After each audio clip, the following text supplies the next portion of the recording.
Saya percaya Anda ada dalam keadaan yang luar biasa karena kita bisa menikmati bersama-sama hadirat Tuhan. Kita menikmati kasih Tuhan bersama-sama.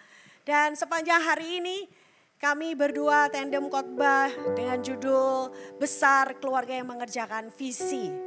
Dan hari ini judul khotbah saya sore ini adalah berbeda peran satu tujuan. Kalau Anda bayangkan atau Anda mungkin pernah lihat sebuah orkestra gitu ya. Dalam sebuah ruangan, orkestra ini kan banyak instrumennya, banyak alat musiknya. Mungkin bisa ditampilkan gambar orkestra itu seperti apa. Ada violin mungkin, juga ada, nah ini, ada konduktornya, ada pemain musik banyak. Ya. Ketika setiap instrumen itu mau menonjol sendiri, mau menang sendiri, mau paling keras sendiri, paling bagus sendiri, atau yang sebelah sana memainkan nada yang berbeda juga gitu paling keras sendiri, paling maunya menonjol sendiri, pasti suaranya akan tidak enak di telinga. Dan mungkin Anda tidak akan betah di ruangan itu, Anda memilih untuk keluar dan tidak menikmati orkestra tersebut. Tapi sebuah orkestra yang indah itu disatukan dengan satu partitur yang sama dan juga satu konduktor.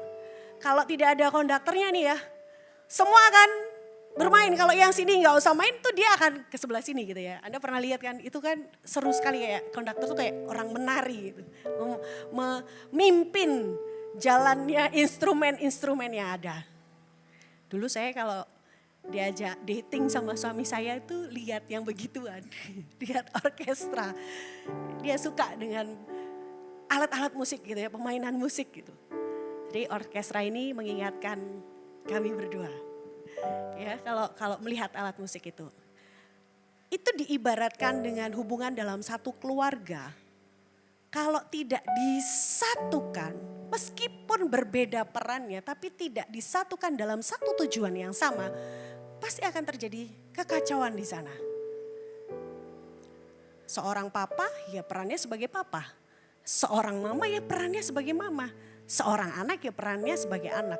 Tapi kalau itu perannya kebalik-balik, pasti jalannya keluarga itu juga nggak akan mulus. Ada banyak konflik di sana, ada banyak gesekan di sana. Karena peran-peran yang berbeda ini tidak disatukan dalam satu tujuan yang sama. Tapi kalau ada visi yang sama, ada tujuan yang sama yaitu tujuan ilahi, sekalipun sometimes perannya bisa kebalik. Tapi selama ada tujuan yang sama, nggak akan saling merasa paling tinggi, paling bisa, paling hebat. Semua akan sama-sama menundukkan pada otoritas yang sama yaitu otoritasnya Tuhan untuk berjalan kepada tujuan yang sama. Yaitu mengerjakan isi hati Tuhan. Dan ada satu keluarga yang punya peran berbeda-beda ini di dalam Alkitab. Tapi mereka dipanggil mengerjakan visi yang sama. Dan akhirnya mereka bisa menjadi satu keluarga yang berperan untuk membebaskan umat Israel. Mari kita baca di Mika 6 ayat 4. Dikatakan di situ. Sebab aku telah menuntun engkau keluar dari tanah Mesir dan telah membebaskan engkau dari rumah perbudakan dan telah mengutus Musa dan Harun dan Miriam sebagai penganjurmu. Musa, Harun dan Miriam ini memiliki peran yang berbeda. Kecakapannya berbeda, karunianya berbeda. Tapi satu keluarga ini, siblings ini, saudara-saudara ini, 3 bersaudara ini dipakai Tuhan untuk membebaskan umat Israel. Ada 3 peran yang berbeda antara Musa, Harun, dan Miriam. Apa saja peran mereka? Peran Musa. Musa ini seorang pemimpin. Kita baca di Keluaran 3 ayat 6 sampai 10. Dikatakan, lagi ia berfirman, akulah Allah ayahmu, Allah Abraham, Allah Ishak dan Allah Yakub. Lalu Musa menutupi mukanya sebab ia takut memandang Allah. Dan Tuhan berfirman, aku telah memperhatikan dengan sungguh kesengsaraan umatku di tanah Mesir. Dan aku telah mendengar seruan mereka yang disebabkan oleh pengerah-pengerah mereka. Ya, aku mengetahui penderitaan mereka. Sebab itu aku telah turun untuk melepaskan mereka dari tangan orang Mesir. Dan menuntun mereka keluar dari negeri itu ke suatu negeri yang baik dan luas. Suatu negeri yang berlimpah-limpah susu dan madunya, ke tempat orang Kanaan, orang Het, orang Amori, orang Feris, orang Hewi, dan orang Yebus. Sekarang seruan orang Israel telah sampai kepadaku, juga telah kulihat betapa kerasnya orang Mesir menindas mereka. Jadi sekarang pergilah, aku mengutus engkau kepada Firaun untuk membawa umatku orang Israel keluar dari Mesir. Musa ini mendapatkan visi Tuhan, mendapatkan interupsi dari Tuhan, intervensi dari Tuhan ketika dia bertemu muka dengan Tuhan di semak yang berapi itu. Visi itu selalu mulai dari kedalaman bersama Tuhan. Visi itu selalu diberikan ketika punya hubungan yang intim dengan Tuhan. Dan Musa mendapatkan visi itu, dia ditunjuk menjadi pemimpin. Dialah yang diminta sama Tuhan untuk membawa orang Israel keluar dari Mesir. Selain penerima visi, Musa juga ditunjuk untuk memimpin bangsa Israel. Bangsa yang tegar tengkuk, bangsa yang gak taat. Tapi Musa diberi kesempatan untuk memimpin mereka. Kalau Anda baca di Alkitab, Musa ini beberapa kali menolak. Jangan akulah Tuhan, aku gak bisa ngomong. Nanti kalau misalnya bangsa Israel tanya, siapa itu Tuhan? Dia excuse berkali-kali ketika Tuhan kasih visi dalam hidupnya. Seringkali kita kan juga seperti itu ya. Visi itu apa sih? Kita meragukan visi yang daripada Tuhan. Ya yang penting aku hidup apa adanya aja. Yang penting aku hidup sewajarnya aja. Yang penting aku bahagia. Bahagia takarannya apa? Bahagia kalau takarannya uang juga akan habis. Bahagia kalau takarannya makanan juga pada akhirnya turun ke jamban. Bahagia kalau takarannya punya pacar, punya pasangan hidup. Toh pada akhirnya semua akan kembali ke rumah Bapa. Tapi kebahagiaan yang kekal adalah ketika hidup kita itu bermakna. Ketika kita mengerjakan apa yang menjadi isi hati Tuhan. Dan keluarga Musa ini bermakna karena dia menyediakan diri untuk dipakai Tuhan. Jadi Bapak Ibu Saudara, kalau misalnya Anda ditunjuk, jadi sponsor, jadi pemimpin CG, yuk melayani. Jangan tolak dulu apa yang menjadi panggilan Tuhan. Karena itu istimewa, karena itu nilainya kekal. Melayani Tuhan itu nilainya kekal. Jangan seperti Musa yang berkali-kali mencari alasan. Namun pada akhirnya ketika Tuhan memanggil dia gak bisa lari kemana-mana. Lalu peran kedua Musa apa? Musa ini pembawa firman. Dikatakan di Keluaran 6 ayat 5 sampai 7. Sebab itu katakanlah kepada orang Israel, akulah Tuhan. Aku akan membebaskan kamu dari kerja paksa orang Mesir, melepaskan kamu dari perbudakan mereka dan menebus kamu dengan tangan yang teracung dan dengan hukuman-hukuman yang berat. Aku akan mengangkat kamu menjadi umatku dan aku akan menjadi Allahmu supaya kamu mengetahui bahwa akulah Tuhan Allahmu yang membebaskan kamu dari kerja paksa orang Mesir. Dan aku akan membawa kamu ke negeri dengan sumpah telah kujanjikan. Memberikannya kepada Abraham, Ishak dan Yakub dan aku akan memberikan kepadamu untuk menjadi milikmu, akulah Tuhan. Ini pesan Tuhan bagi bangsa Israel melalui siapa? Melalui Musa. Jadi Musa ini pembawa firman atas bangsa Israel. Dan Musa ini bahkan ada 10 perintah Allah yang Tuhan berikan melalui Musa. Jadi peran Musa pada waktu itu juga menyampaikan kabar baik kepada bangsa Israel. Tidak hanya sebagai pemimpin, tapi dia juga mencetak pemimpin-pemimpin berikutnya. Musa ini mengajarkan berulang kali kepada bangsa Israel yang tegar tengkuk untuk takut akan Tuhan. Bahkan Musa yang membangkitkan Yosua. Jangan sampai kita puas hanya sebagai pemimpin, hanya sebagai orang yang nomor satu. Karena kepuasan kita sejati adalah ketika kita bisa membangkitkan orang lebih banyak di dalam kepemimpinan kita. Ketika kita bisa jadi mentor, ketika kita bisa jadi pengajar, kita bisa mendorong orang kepada potensi mereka yang maksimal. Itu loh sukacitanya, bukan kitanya yang hebat. Justru orang hebat itu ketika bisa melahirkan orang-orang hebat lainnya dan bahkan orang yang jauh lebih hebat darinya. Itulah orang hebat.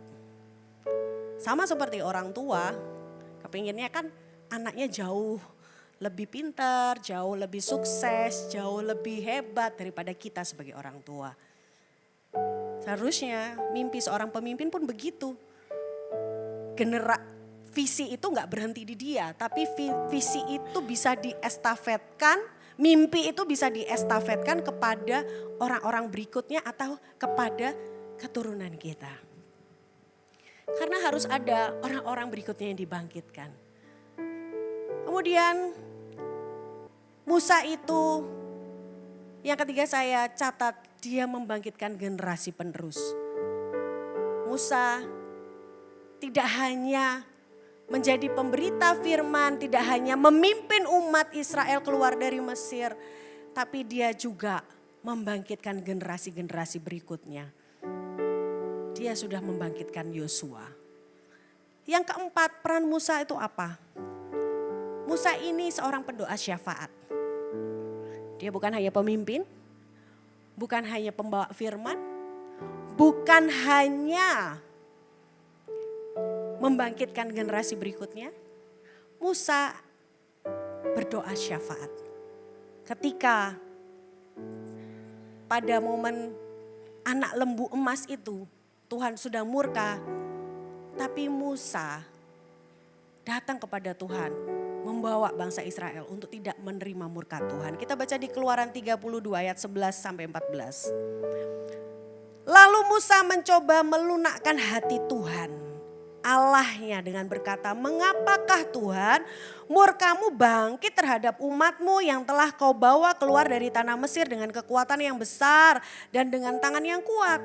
Mengapakah orang Mesir akan berkata dia membawa mereka keluar dengan maksud menimpakan malapetaka kepada mereka dan membunuh mereka di gunung dan membinasakannya dari muka bumi?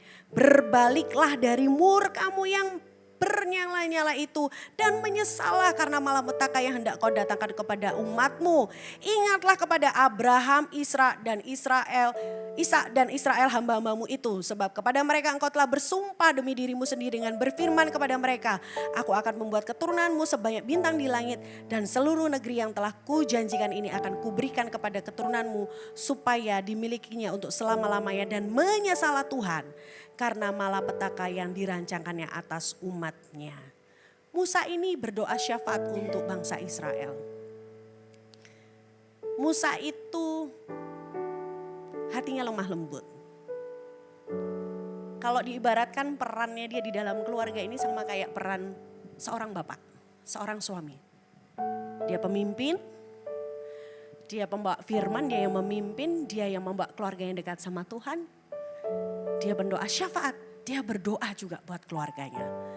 Jadi peran pendoa syafaat itu bukan istri loh sebetulnya. Peran pendoa syafaat itu harusnya suami-suami yang berdoa untuk anak istrinya. Jadi para pria-pria, jadilah pendoa dalam keluarga Anda. Jadilah orang yang berdiri berseru kepada Tuhan untuk keselamatan keluarga Anda. Untuk setiap pergumulan yang Anda alami, berdoalah. Anda sebagai pria, Anda sebagai pemimpin, Anda sebagai suami, Anda punya otoritas itu. Bahkan ketika Ribka mandul, yang berdoa buat dia akhirnya punya keturunan itu Ishak, suaminya. Bahkan tuh kalau Anda baca di dalam firman Tuhan, kalau seorang perempuan bernazar, yang bisa membatalkan nazar itu bapaknya. Jadi otoritas ilahi itu diberikan kepada laki-laki. Jadi jangan gunakan otoritas itu dengan sembarangan. Jangan justru ketika Anda marah, Anda lampiaskan kepada orang-orang di sekitar Anda. Anda marah, Anda lampiaskan kepada keluarga Anda, pada istri Anda, atau pada anak-anak Anda.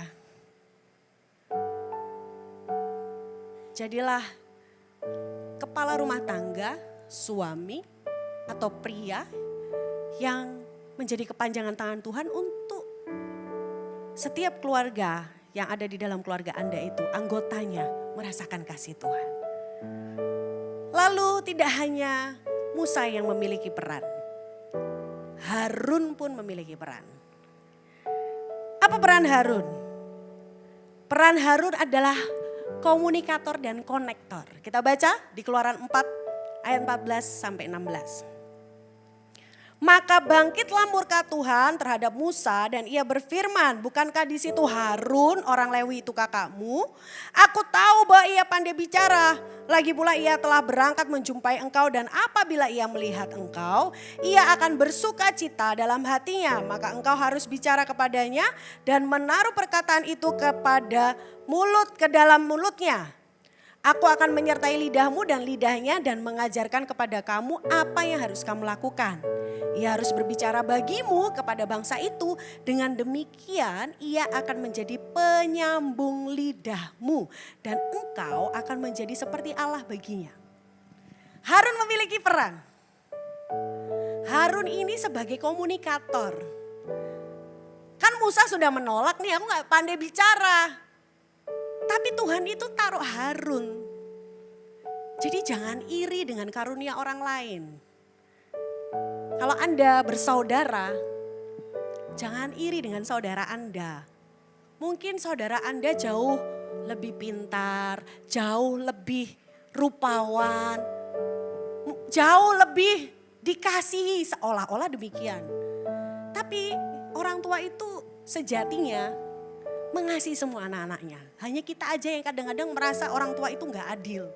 Rasanya kok lebih sayang sama si A, lebih sayang sama si B, lebih sayang sama si C. Padahal sebetulnya sayangnya sama, hanya caranya beda. Karena setiap anak-anak itu punya caranya sendiri. Dalam cara diberitahu, dalam cara diberi masukan, caranya beda. Jadi Harun ini fungsinya pada waktu perannya pada saat itu, dia mengkomunikasikan visi Tuhan ketika Musa bertemu dengan Firaun. Yang kedua, peran Harun itu apa? Dia adalah imam dalam kemah suci.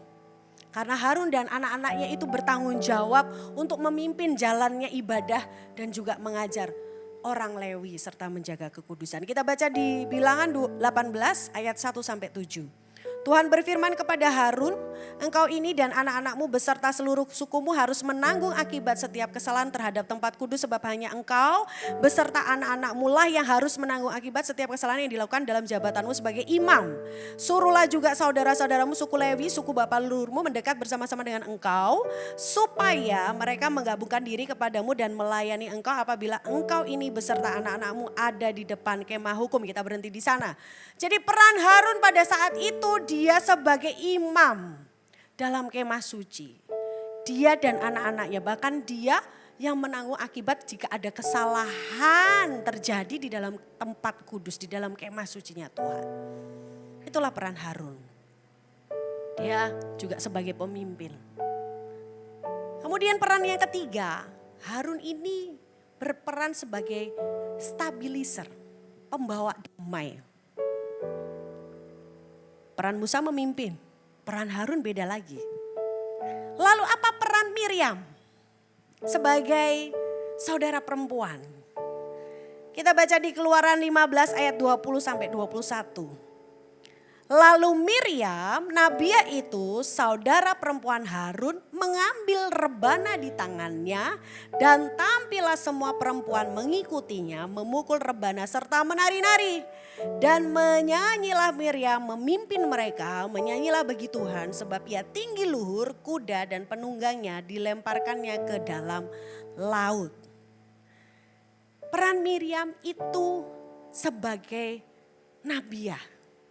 Dia menyampaikan pesan profetiknya Tuhan. Dan dia juga sebagai worshiper, dia worship leadernya. Dia memimpin pujian. Sama dalam gereja ini, setiap orang punya perannya masing-masing, pelayanannya masing-masing. Ada yang melayani dari depan sana sebagai usher, ada yang melayani di sana itu data ministry, pegang handphone gitu ya. Ada yang di sana tuh sebagai multimedia. Di atas sana ada orang juga yang melayani loh Bapak Ibu Saudara, ini jalannya lighting, ada orang yang menjalankan juga sebagai operator. Di balik layar. Ada juga yang menjadi soundman, PAW, Espro. Ada yang melayani di FLC nanti baptisan. Semua punya peran. Tapi apa yang menyatukan? Visi yang sama. Tidak ada yang merasa paling hebat di setiap departemen. Semua tuh bergandengan tangan.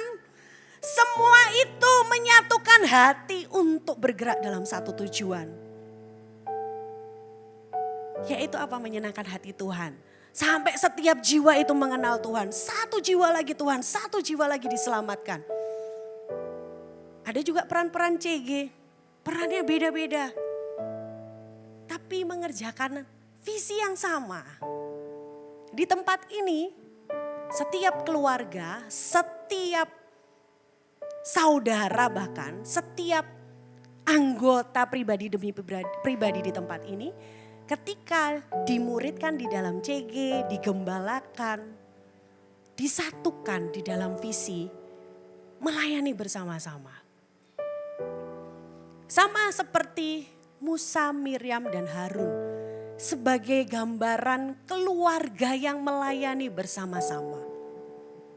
Pernah gak mereka konflik? Oh pernah. Ada kan ceritanya Miriam dan Harun itu memberontak kepada Musa sampai kusta.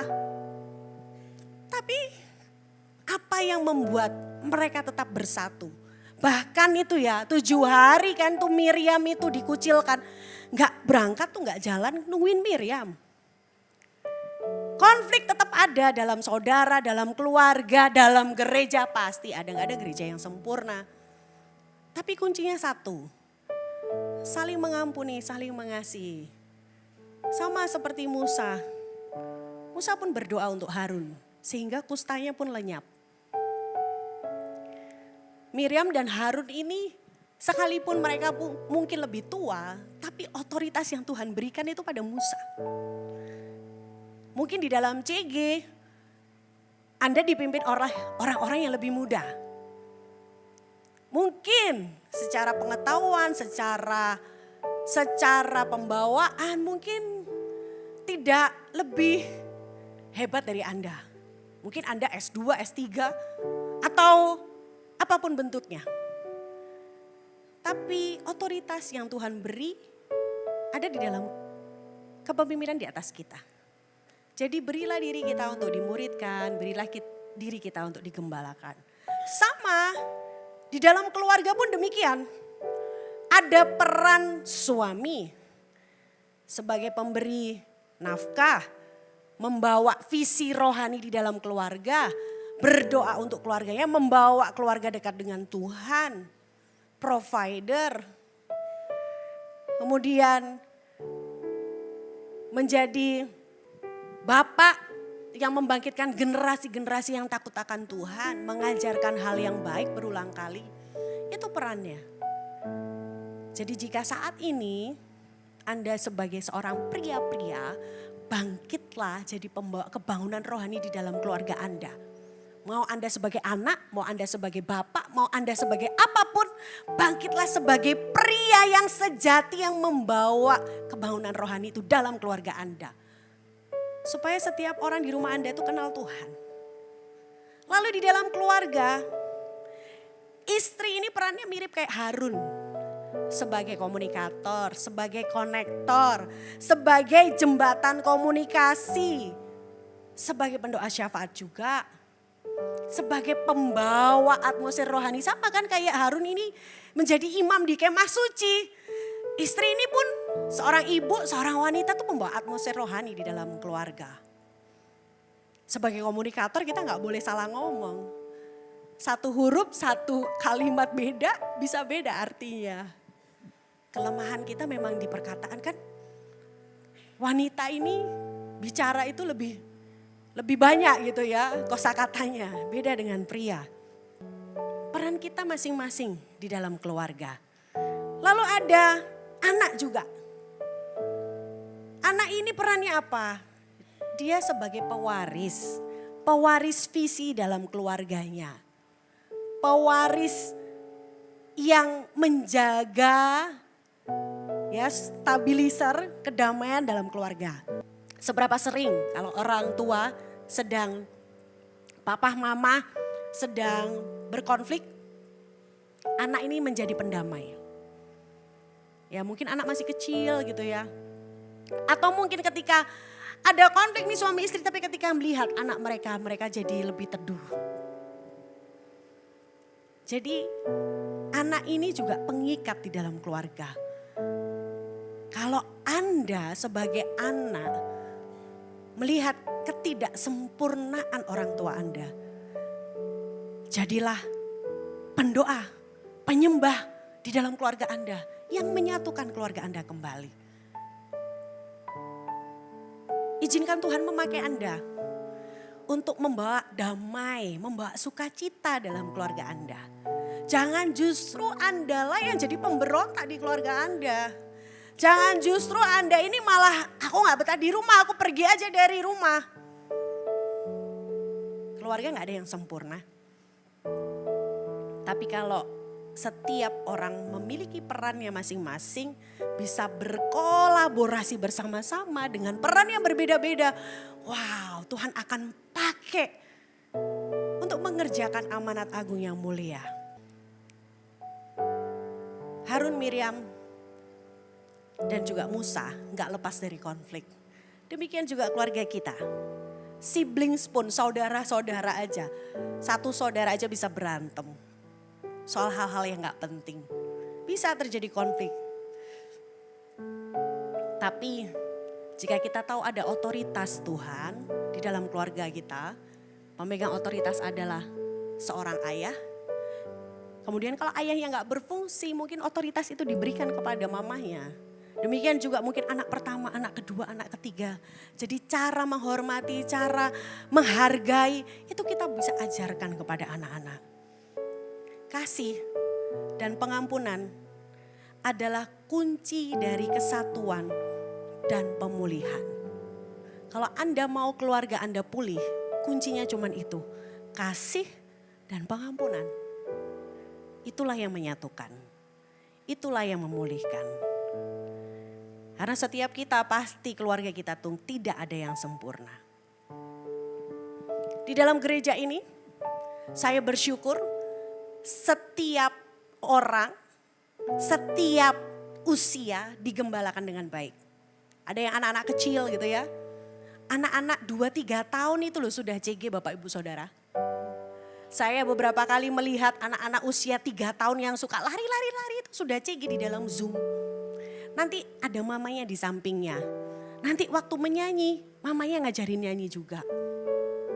Demikian juga ketika beranjak lebih besar lagi di usia-usia voltage punya ibadah sendiri. Mereka tuh sudah diajarkan bagaimana perjamuan kudus. Mereka sudah diajarkan bagaimana menghargai hadirat Tuhan. Naik lagi di usia SMA, ada penggembalaan teens di sini, ada CG teens.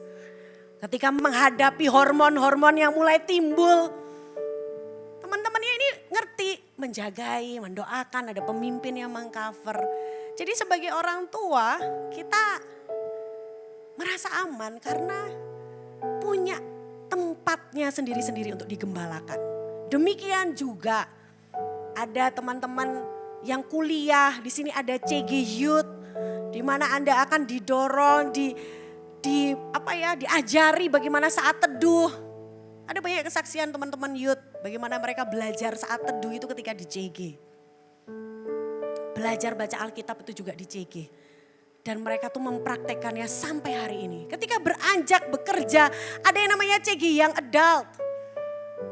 Orang-orang yang sudah bekerja bersama-sama di sana. Nanti kalau mereka punya masalah pekerjaan, mereka bisa saling sharing. Bahkan bisa saling tukeran lowongan pekerjaan.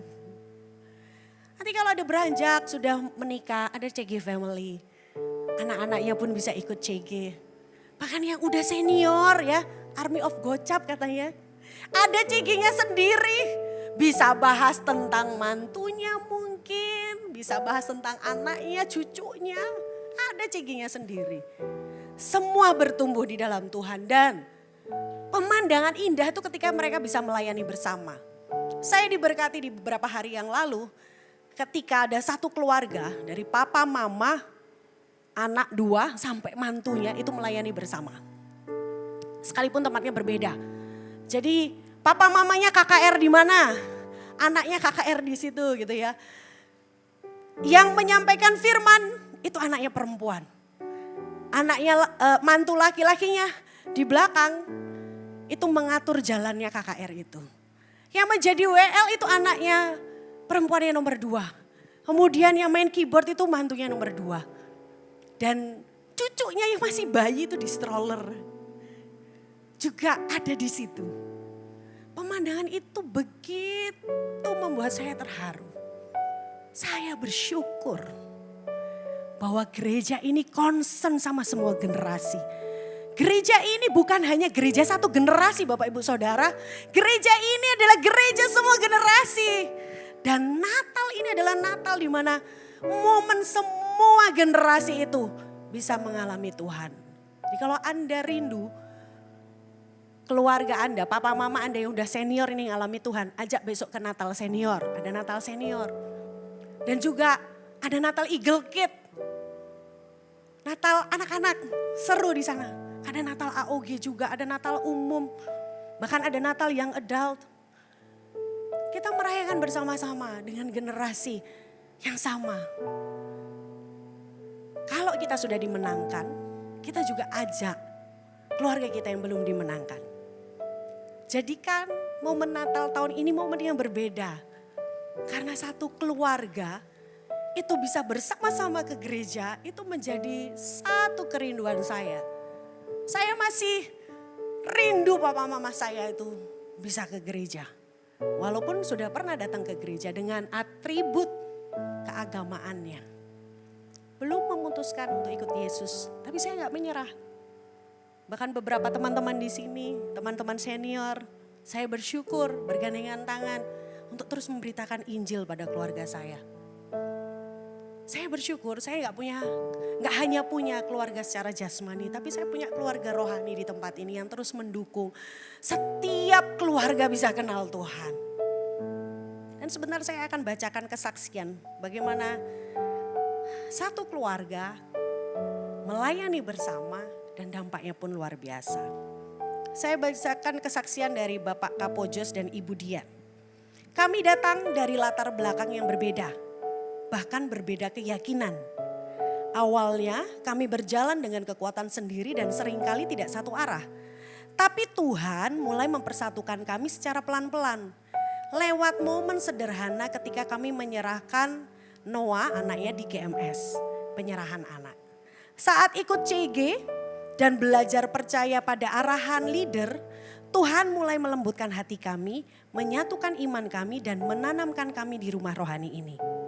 Pelayanan pertama saya sangat sederhana, kembali memainkan gitar di CG setelah lebih dari 10 tahun tidak menyentuhnya.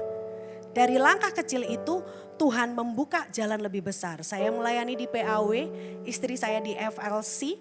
Dan yang membuat kami sangat bersyukur, Raymond sendiri, anak mereka juga, meminta untuk melayani di multimedia. Sejak 2023 kami berdiri bersama sebagai satu keluarga yang melayani. Yang membuat kami rindu melayani bersama adalah karena kami merasakan sendiri ketika kami melayani, Tuhan menyatukan hati kami. Ada sukacita baru di rumah, ada damai yang dulu tidak kami punya. Kami lebih mudah mengampuni, lebih mengerti satu sama lain. Dan arah keluarga kami semakin jelas. Bagi kami, mengerjakan visi Tuhan berarti menjadikan Tuhan pusat setiap hari. Dalam cara kami mengambil keputusan, saling memperlakukan dan menuntun anak-anak. Visi itu bukan sesuatu yang besar dan jauh, tetapi ketaatan demi ketaatan yang kami jalani bersama, termasuk bersama Raymond yang hari ini ikut bertumbuh dalam panggilan Tuhan bagi keluarga kami. Dan indahnya keluarga ini juga melayani dalam penggembalaan. Ini fotonya ya, Raymond itu yang jadi singa. Dia bahkan di multimedia, di satu keluarga. Indah gitu, melayani bersama-sama.